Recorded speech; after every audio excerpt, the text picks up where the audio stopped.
Bien, chers amis, merci. Je remercie à mon tour le Cercle Proudhon et Calvingrad Patriote pour leur invitation. Bien entendu, Cercle Proudhon, je ne vais pas revenir sur ce qu'a dit Pascal il y a quelques minutes. C'est une grande figure du socialisme véritable et ça mériterait une autre conférence un autre jour.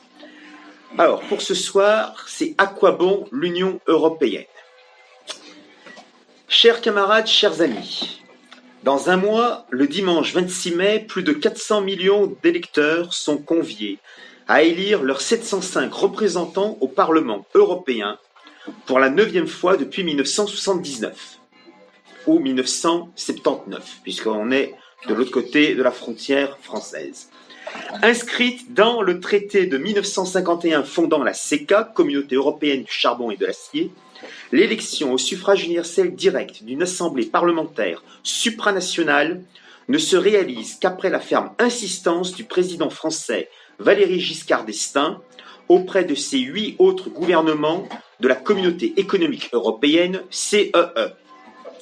Renouvelé tous les 5 ans, le Parlement européen symbolise bien ce que peut être l'Union dite européenne, élaborée au fil d'une longue série de traités, à savoir un ovni politique. Existe-t-il beaucoup d'assemblées dans le monde qui détiennent 2 sièges, l'un à Bruxelles et l'autre à Strasbourg, où s'organise une session hebdomadaire mensuelle? Connaît-on ailleurs une assemblée dont les membres sont élus sur des modalités électorales variables selon les États membres?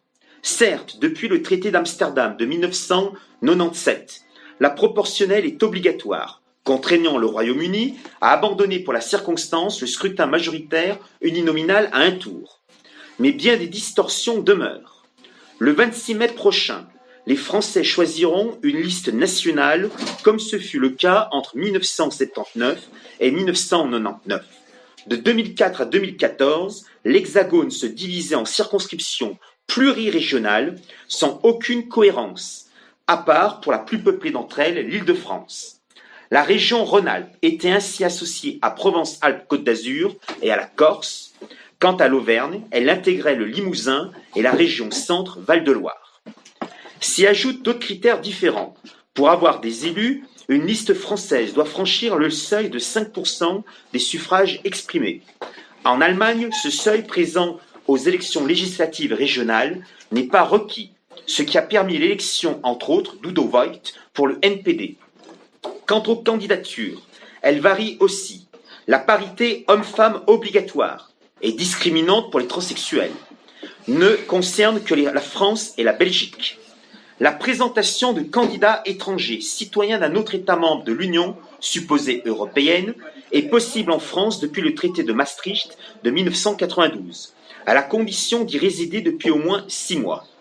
Dès la fin des années 1980, l'Italie autorisait les étrangers proches de figurer sur des listes sans obligatoirement y vivre. Ainsi, le professeur français de droit constitutionnel Maurice Duverger fut-il député européen du Parti communiste italien de 1989 à 1994, lui qui milita dans sa jeunesse au Parti populaire français de Jacques Doriot. Depuis 40 ans, les conservateurs démocrates chrétiens du PPE, Parti populaire européen, et les socialistes gouvernent le Parlement européen avec l'appoint souvent négligeable des centristes et libéraux, ainsi que de temps en temps du groupe des Verts et des régionalistes progressistes multiculturalistes. Institution multinationale dont la présidence ne dure que 2 ans et demi, du fait d'un compromis sur sa rotation entre conservateurs et sociaux-démocrates, les groupes doivent respecter 2 conditions draconiennes. Un minimum de 27 membres appartenant à au moins 7 nationalités. Ces règles expliquent la formation tardive du groupe Europe des libertés des nations qui compte le Rassemblement national. Lors des précédentes mandatures, les députés frontistes, de l'ancien Front national français, ont toujours eu des difficultés pour former un groupe. En 1984, le groupe des droites européennes, présidé par Jean-Marie Le Pen, réunissait les Italiens du MSI, un unioniste d'Ulster ainsi qu'un nationaliste grec. En 1989, le groupe devient technique en raison du profond désaccord entre les républicaneurs allemands et le MSI, à propos du Tyrol du Sud, Trentin au Adige. À partir de 1994, les députés frontistes siégeaient parmi les non-inscrits, c'est-à-dire sans aucune capacité d'influer sur les débats.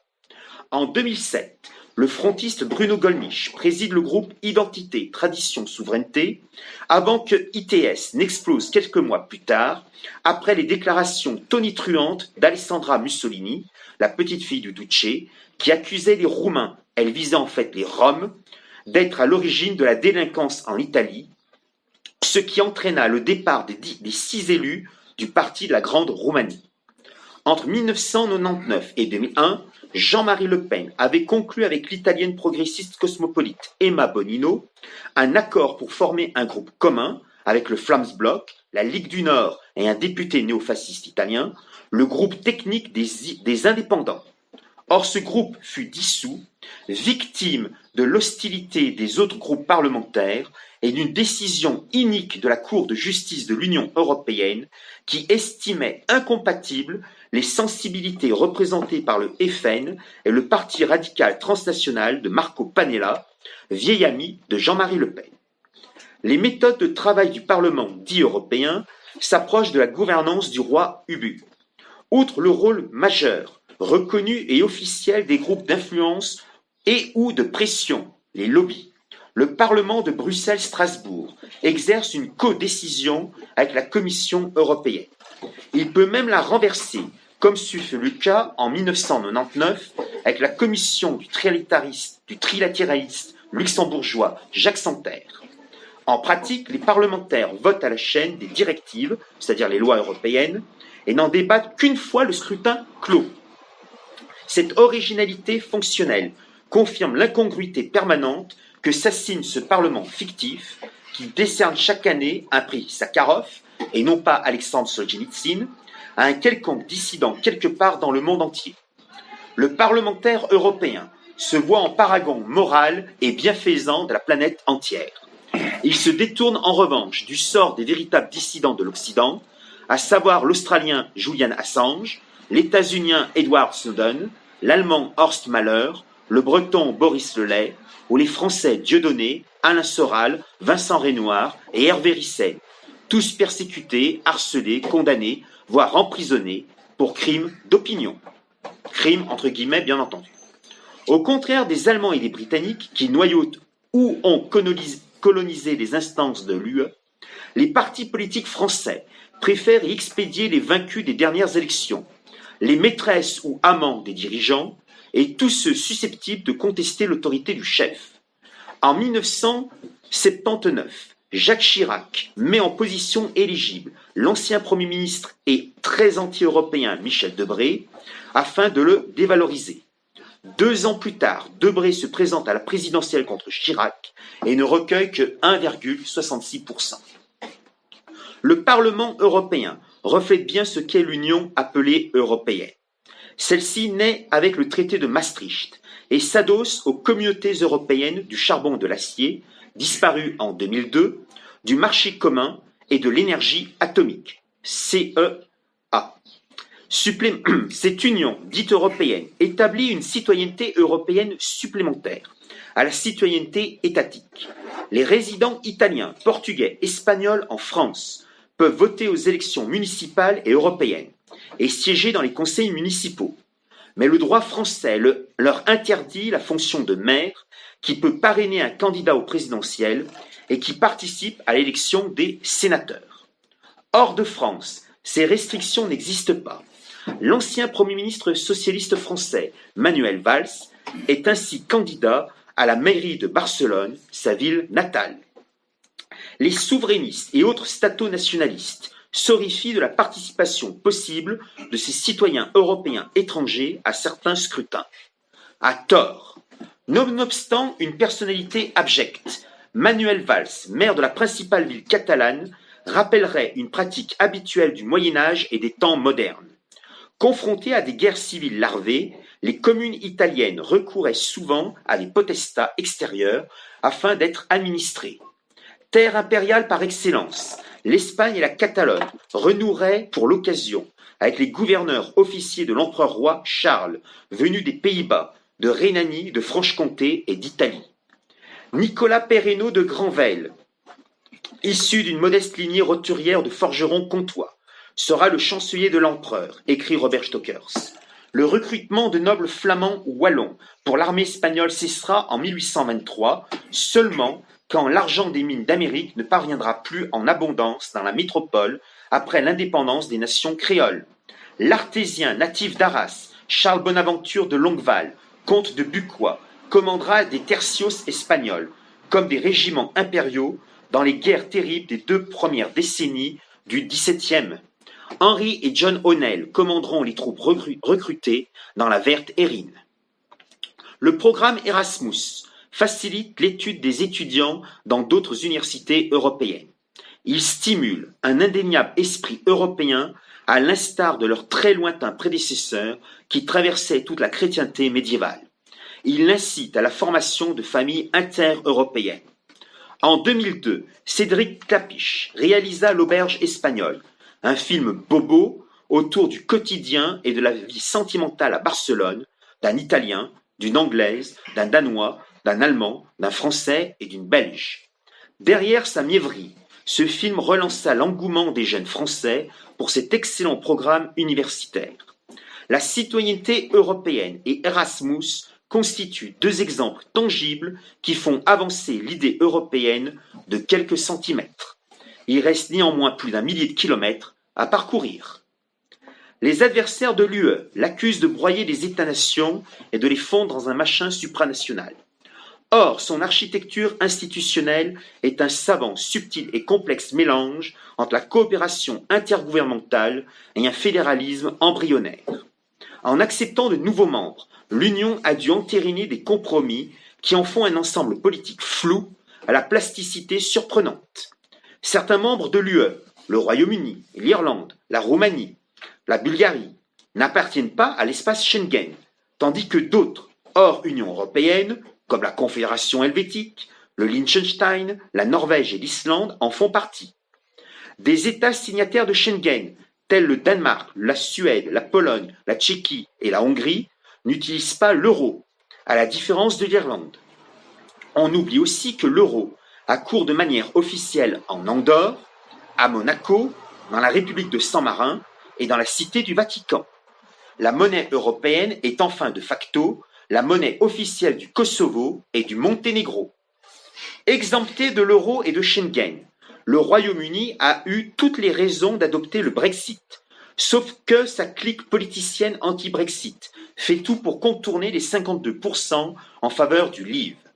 L'incompétence crasse de Theresa May et les gesticulations stériles d'un Parlement incapable de prendre la moindre décision enlisent des négociations au point que les électeurs britanniques participeront finalement aux élections européennes à venir, alors que 46 sièges britanniques ont été enlevés et les 27 restants redistribués à d'autres États, dont la France, afin d'assurer une meilleure représentativité démographique.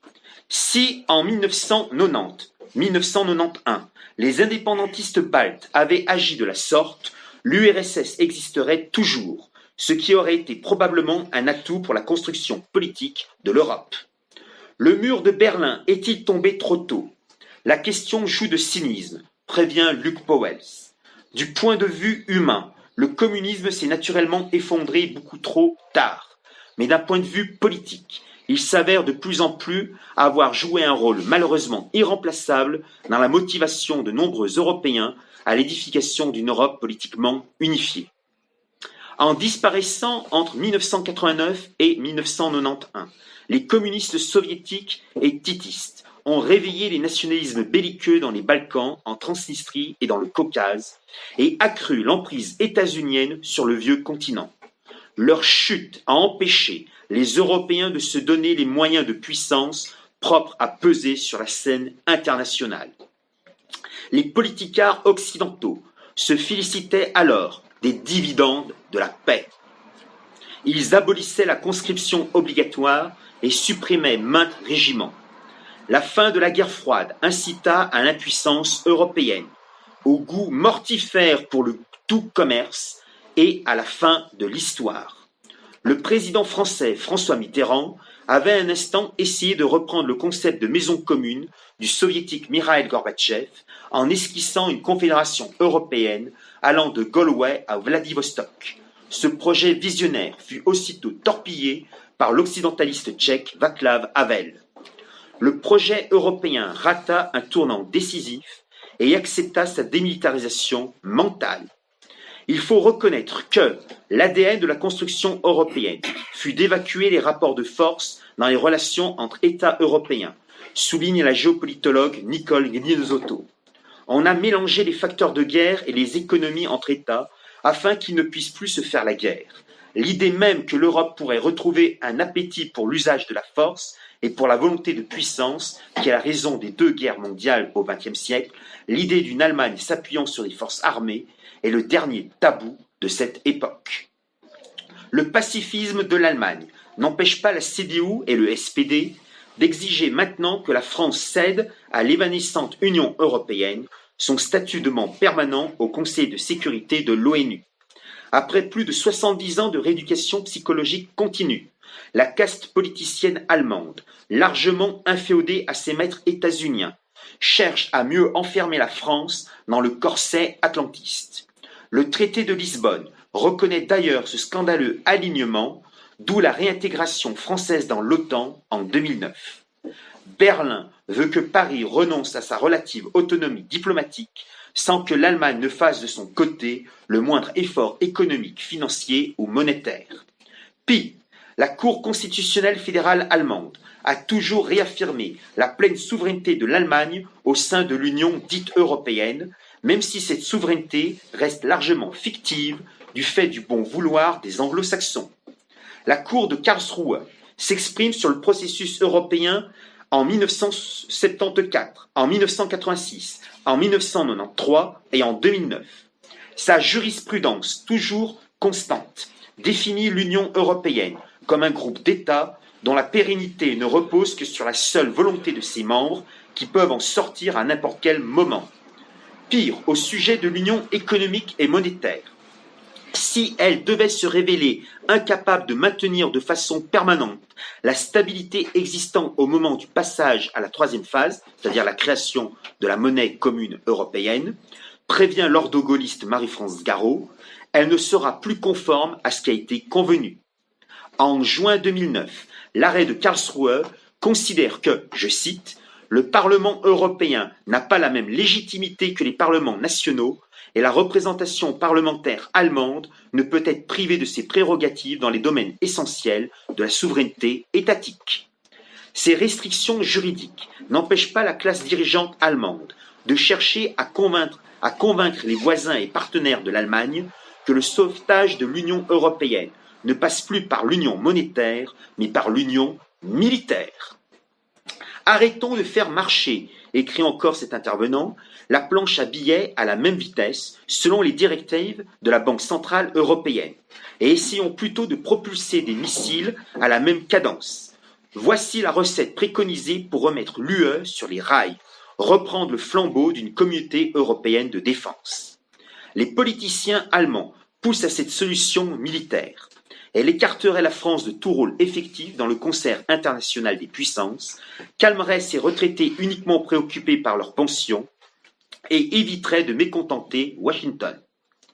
Président populiste ou contre-populiste élu en mai 2017 sur une forte vague dégagiste, Emmanuel Macron défend souvent et avec une sincérité certaine le concept de souveraineté européenne. Son emploi à la Banque Rothschild et ses fonctions successives de secrétaire général adjoint à la présidence de la République et de ministre de l'économie font oublier qu'il collabora à Esprit.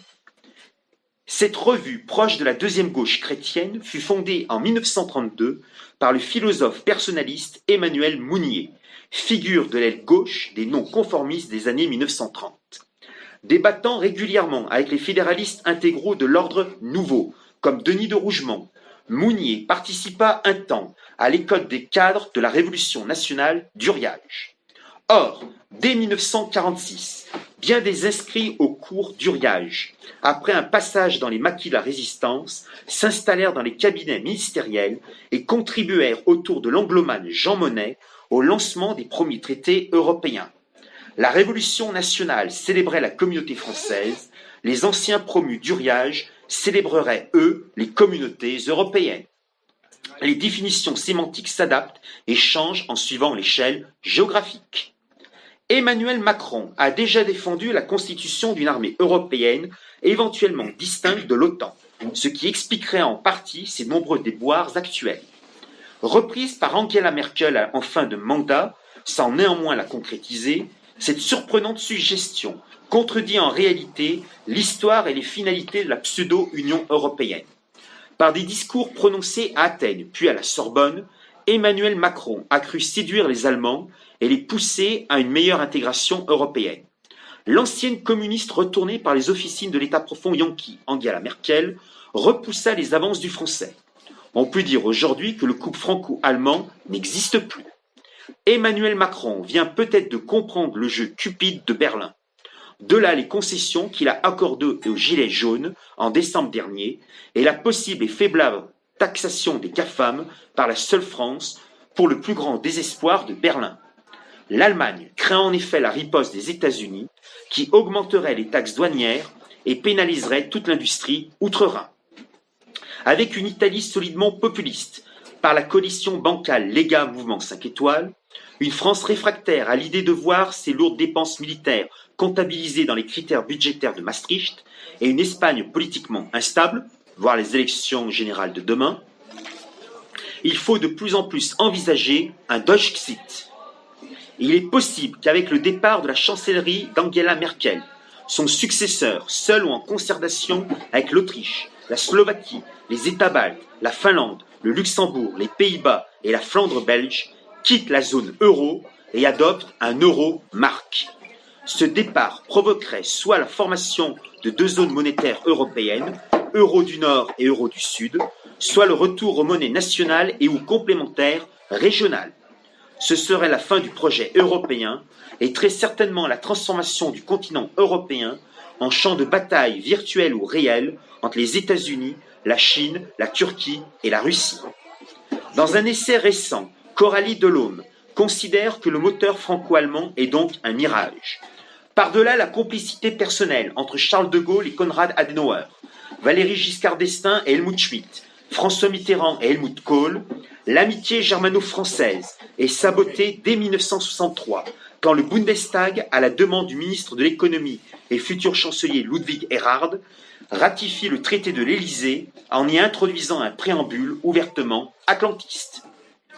Ce tropisme, largement partagé en Europe occidentale et désormais en Europe centrale et orientale, fait qu'entre l'Europe puissance et l'Europe marchande post-historique, il y a une incompatibilité radicale, souligne Coraline Delhomme.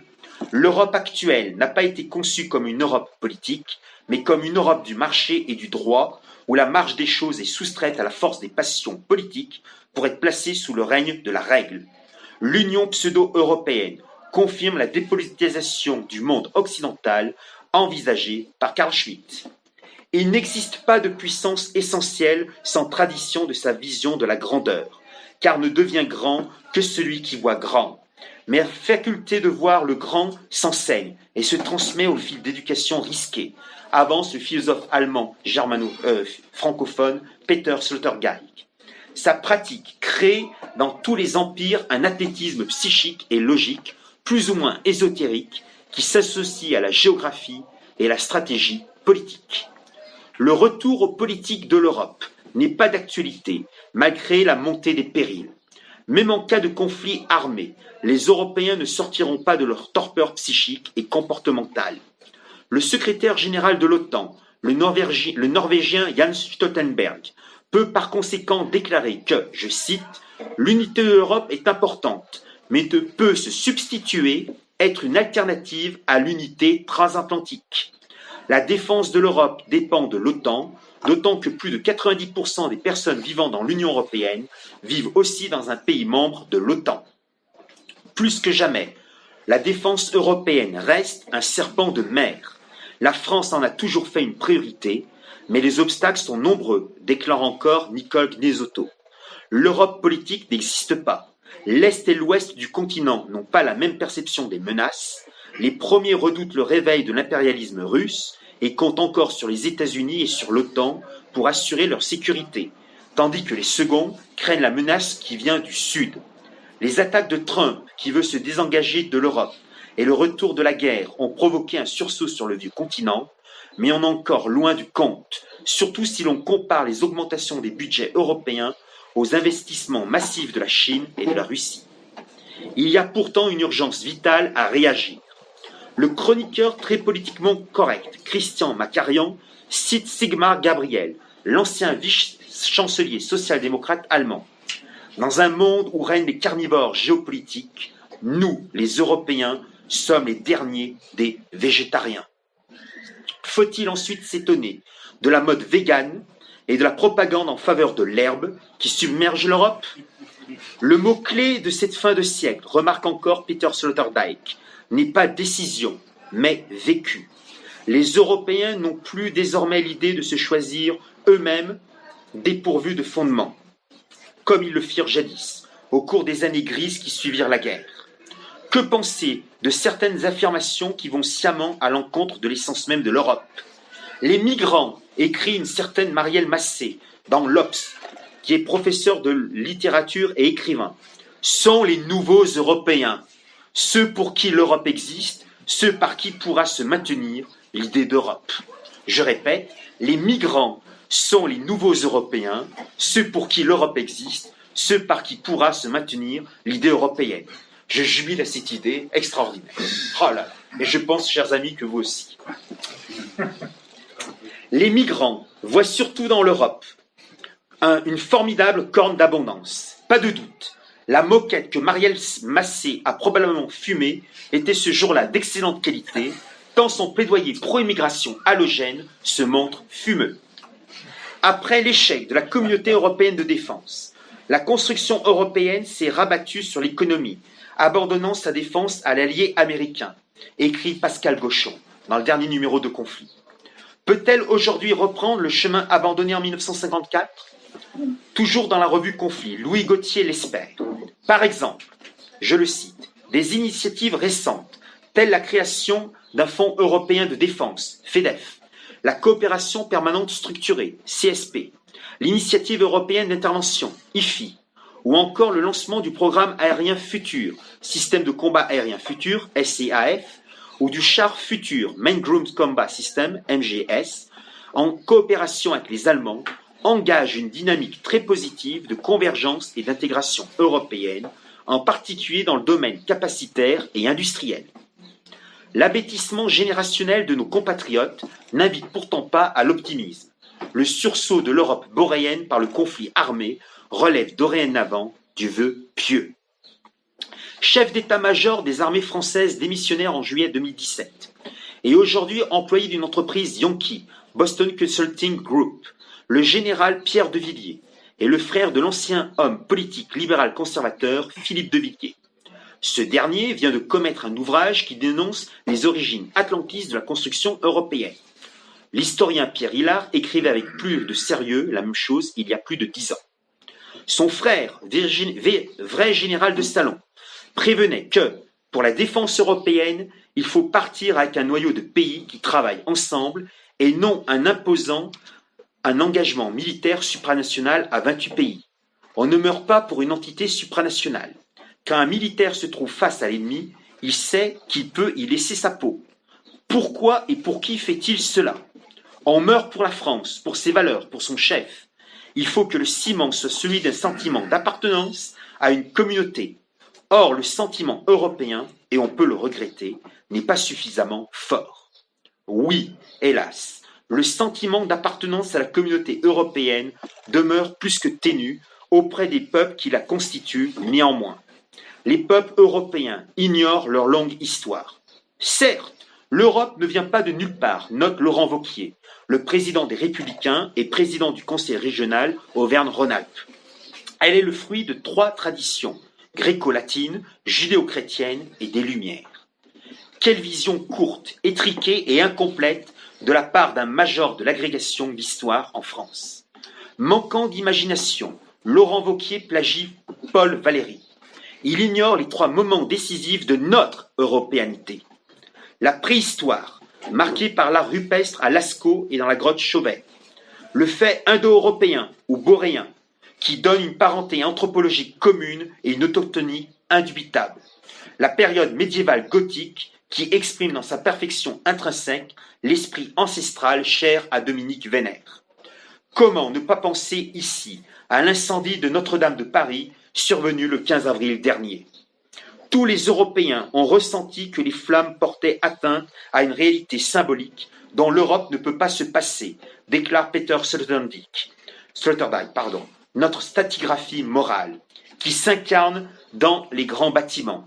Je pourrais dire aussi la volonté européenne d'avoir une histoire et de la conserver. Notre-Dame, c'est une preuve que l'Europe existe. Notre-Dame, c'est notre Europe. J'ai beau être allemand et philosophe comme vous le dites, j'ai dormi avec Quasimodo sous la charpente de Notre-Dame. Grâce à Victor Hugo, et ensuite Gina Lollobrigida est venue compléter le tableau dans le rôle d'Esmeralda au cinéma. Les objections qu'avance Pierre de Villiers n'en sont pas moins justifiées. Peut-on mourir pour l'euro, les fonctionnaires de la Commission de Bruxelles et Lima la joie? La réponse immédiate est bien sûr négative. Mais faudrait-il, le cas échéant, se sacrifier pour Emmanuel Macron, François Hollande ou Nicolas Sarkozy, ou pour les fameuses valeurs républicaines françaises, soit le mariage pour tous, la lutte contre toutes les discriminations possibles et imaginables, l'égalitarisme total, le féminisme outrancier et le diktat de Big Brother? Non, bien sûr.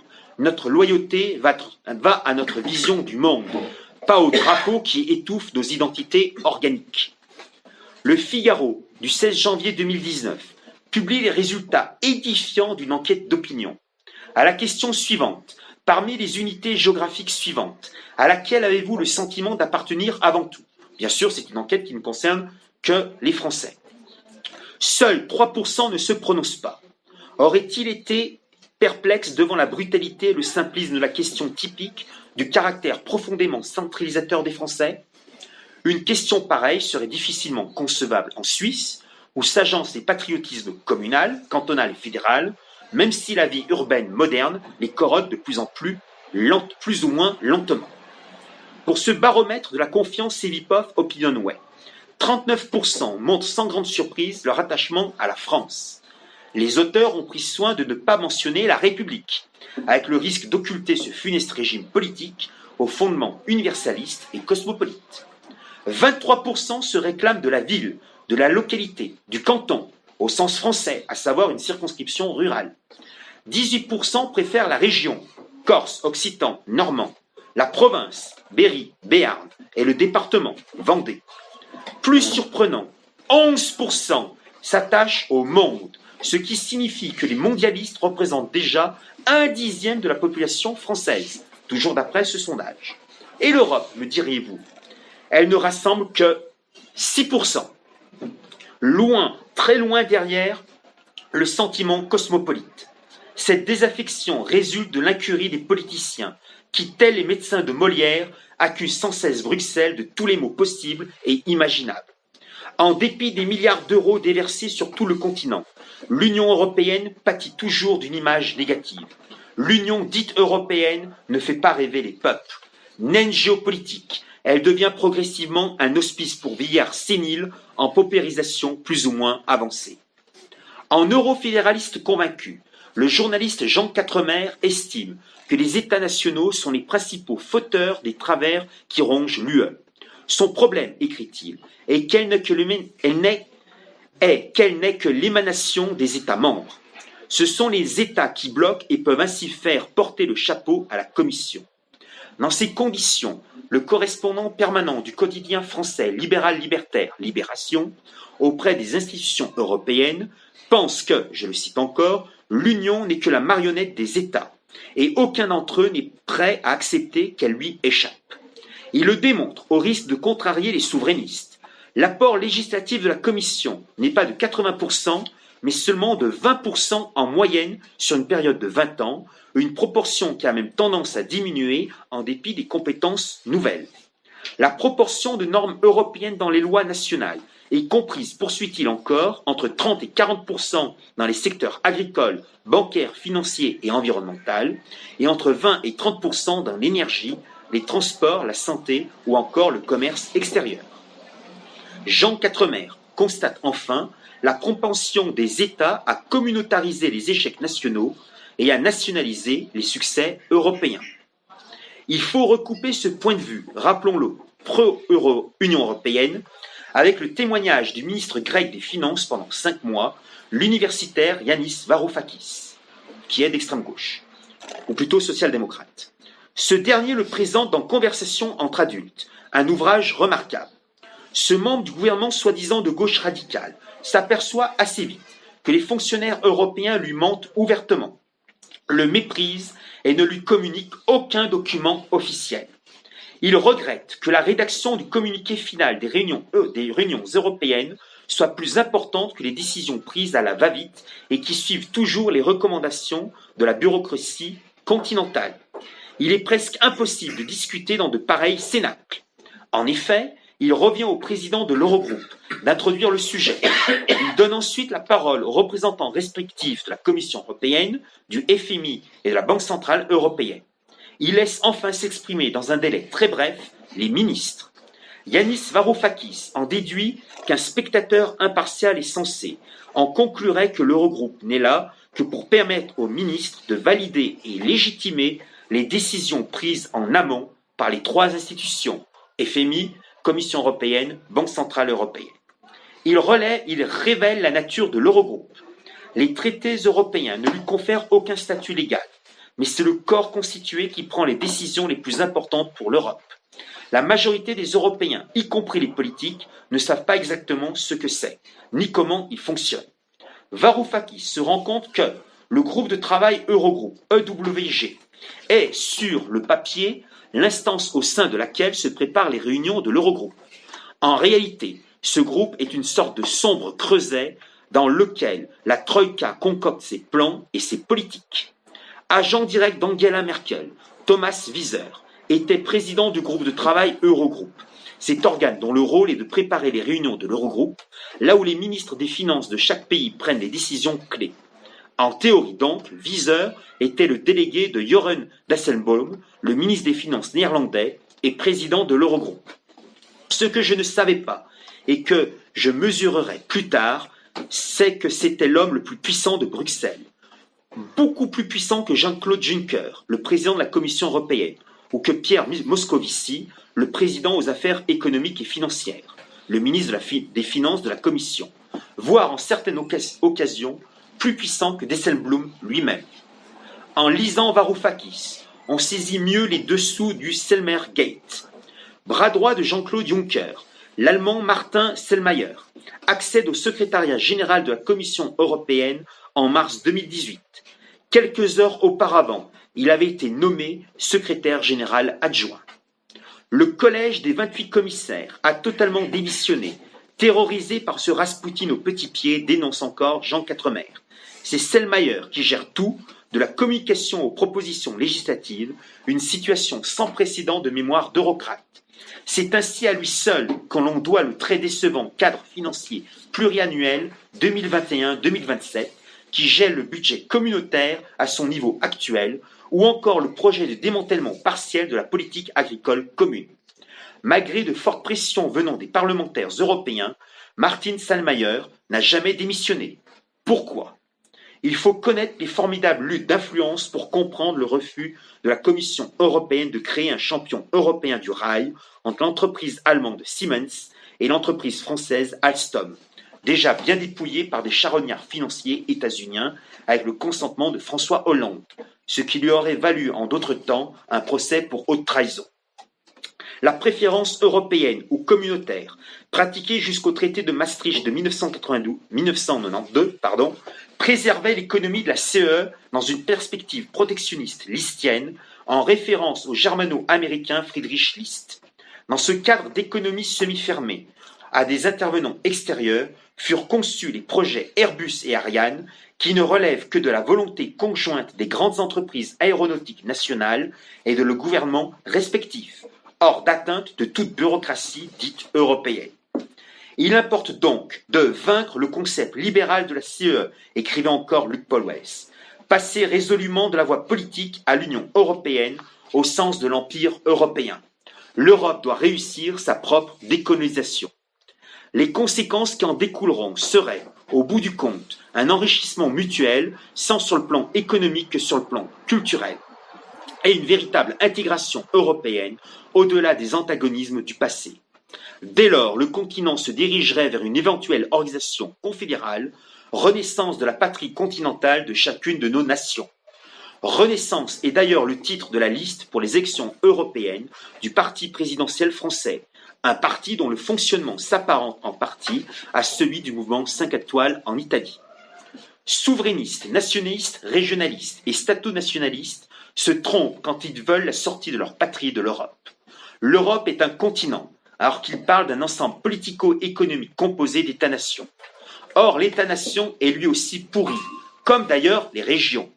Il n'y a pour l'heure aucun recours possible, parce que la crise est dans l'homme. Titre du premier livre de Thierry Molnier. Rien n'arrivera de vrai si ne s'opère en soi-même une véritable révolution spirituelle intégrale qui pourrait alors déboucher sur l'émergence d'une Europe militante pan-européenne qui n'existe pas et qui n'existera pas avant très longtemps. L'échec de Jeune Europe de Jean Thiriard dans la seconde moitié de la décennie 1960 le prouve aisément. Seule la civilisation européenne peut réunir de grands orchestres polyphoniques. Au début du XIIIe siècle, apparaît l'école musicale de Notre-Dame à Paris avec Léonin et Perrotin le Grand. C'est la naissance de la polyphonie, de l'association simultanée de plusieurs voix indépendantes. La polyphonie est la seule capable de s'approcher du divin par ses compositions musicales. Par conséquent, si l'Europe ne relève pas le fantastique défi qui lui impose l'histoire, nos compatriotes vivant sur un continent devenu un protectorat de forces extérieures et un haut lieu touristique muséal se demanderont en de rares moments de lucidité et avec regret. Mais quelle Europe fallait-il construire? S'agissait-il d'une palingénésie de l'Empire romain germanique, recouvrant ses droits sur la France et les autres anciens royaumes? S'agissait-il d'un nouveau mouvement des peuples pour dépasser leur nationalité et s'intégrer à une communauté souveraine, ou plus vulgairement d'une coalition entre de grandes firmes bancaires, industrielles ou commerciales? Clio a souri aux Européens qui, frileux et craintifs, ont détourné leur regard. En revanche, ceux qui se savent bons Européens de l'avenir rient aux vagues impétueuses de l'histoire. Polyphonique en elle-même, l'Europe se fera tôt ou tard par la synthèse de son passé sans répéter les mêmes erreurs. L'Europe, écrivait Paul Ceran, a failli être française avec Napoléon, et elle a failli devenir allemande avec Hitler. Dans l'un et l'autre cas, elle n'eût été qu'une Europe asservie. L'Europe que nous voulons ne doit être ni française ni allemande, mais européenne, c'est-à-dire permettre l'épanouissement de tous ces peuples et de toutes ces cultures. Plus variée qu'aucun autre continent, elle doit être capable de faire son unité sans rien sacrifier de cette diversité qui constitue son plus étonnant privilège. La fonction quintessentielle de la constitution de l'Europe tient dans un mécanisme de transfert de l'Empire, pense encore une fois Peter Sloterdijk. L'Europe se met en marche et reste en mouvement dans la mesure où elle parvient à revendiquer l'Empire qui existait avant elle et à le transformer. L'Europe est ainsi un théâtre pour les métamorphoses de l'Empire. L'idée directrice de son imagination politique est une sorte de métempsychose de l'Empire romain à travers les peuples européens déterminants et susceptibles de faire l'histoire. Parmi ces peuples d'empire, allemands, espagnols, anglais, italiens, russes, etc., il désigne deux États dont la vocation serait de susciter l'Europe impériale. La France et la Suisse sont en elles-mêmes des Europes réduites. La Suisse est le point de l'Europe, écrit Pierre Drieux-La Rochelle dans Le Français d'Europe. Le point de tous les croisements physiques et métaphysiques. Le point crucial. Ce n'est pas en vain que son emblème est une croix. C'est donc un point sacré. En effet, poursuit-il, la Suisse exprime le nœud indestructible dont est faite l'Europe. Le nœud germano-latin pour le Saint-Empire romain germanique figurait aussi ce nœud inévitable. Et la Suisse est une survivance du Saint-Empire. Impossible d'imaginer la Suisse sans le Saint-Empire. La Suisse s'est créée, non à la marge, écrit toujours Pierre de La Rochelle, mais dans le milieu du Saint-Empire. Les Weltstädter, les trois cantons primitifs, étaient des terres impériales sur la route du Simplon, laquelle de bonne heure au Moyen-Âge ajouta un nouveau lien entre les terres romaines et les terres germaines de l'Empire à tous ceux qui existaient déjà, corporels et spirituels, physiques et métaphysiques. La Suisse n'a pas été une survivance de l'Empire au sens funèbre du mot, ce fut un surgent. La Suisse exprima la ressource organique de l'Europe. On ne peut pas faire une Europe d'où serait exclu ce que représente la réalité et le mythe suisse, ce que représente la réalité et le mythe de l'Empire.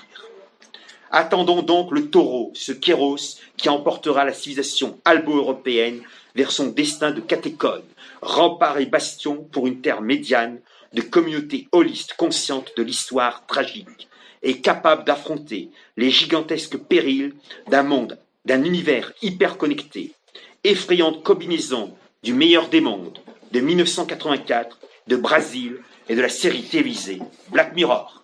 Je vous remercie.